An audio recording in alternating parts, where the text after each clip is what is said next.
Everyone, and welcome to another Magnum Mods video. Today I'm going to show you how to make those ugly grey trims into nice looking black trims. Typically these trims are found on executive models only, or Solaras if you've got one of those as well. Just being base model, obviously they didn't paint those areas, so I've still got a couple left on my car and I'm going to show you how to make those dull grey areas black. So before you get started adding any of the vinyl dye to the vehicle, the first thing you of course want to do is wash it. Generally I'd recommend using a wax and grease remover or similar, but I didn't have any, so I just gave it a quick soak with some of my Meguiar's car wash. Brilliant. So once you've cleaned the car, you will need a box of this. This is a Turtle Wax product which is designed to make your grey trims black. This was recommended by a friend, and I've basically been using it ever since. I only just got a new box, so I thought now's the perfect time to do it.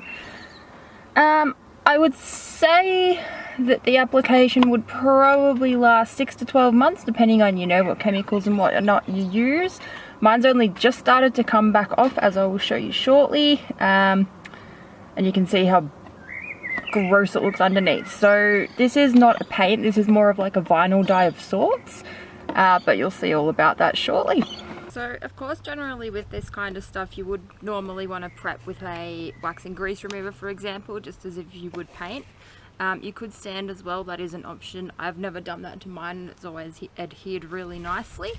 The other thing I would recommend to do, especially if you're doing this for a first time, is to mask off the painted areas. So I won't be doing that today because I have new newspaper, but generally you would obviously put some masking tape in here and a bit of newspaper in between. Masking tape, newspaper.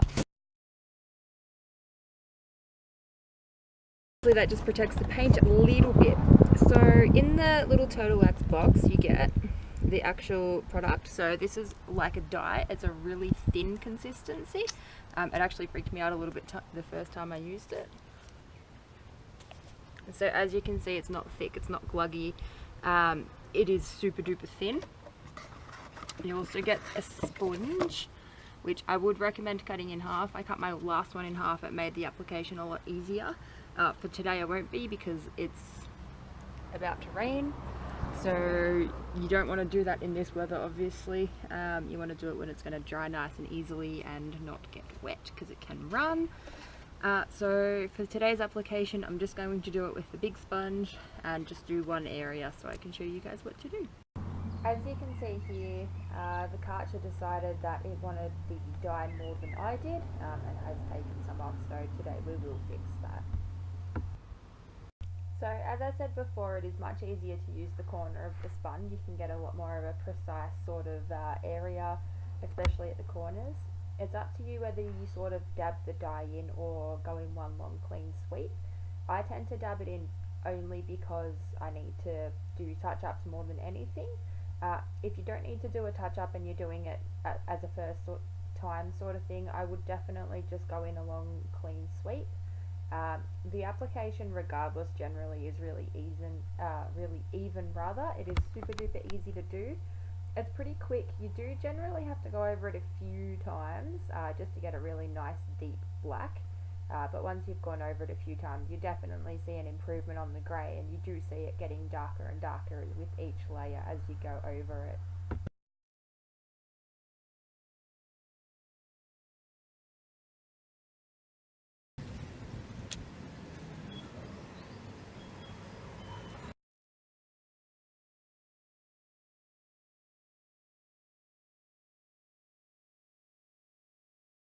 So as you can probably see, I've come inside because the weather was getting pretty nasty looking. So I will attach some photos of when I first did it so you can see a proper before and after. Now when I first did mine I only have to do sort of touch-ups. Now even though the black does fade a little bit, mine sort of gurneys off after a while. So I tend to pat the dye in and then sort of wipe it so it's nice and smooth, so you do get the hang of it pretty easily. It is super easy to do, it's relatively fast. Honestly it takes more time masking it up generally than what it does to actually dye it or paint it, or whatever you want to call it. So I will attach some photos of when I did mine the first time so you can see a proper before and after. Thanks again for watching, guys. Again, if you have any suggestions, please feel free to leave them in the comments below. I'm always happy to try and get things done. I can't promise everything, especially things relating around automatic transmissions, because that seems to be the most common one people ask. But yeah, thanks again for watching, guys. Any questions, please leave them below.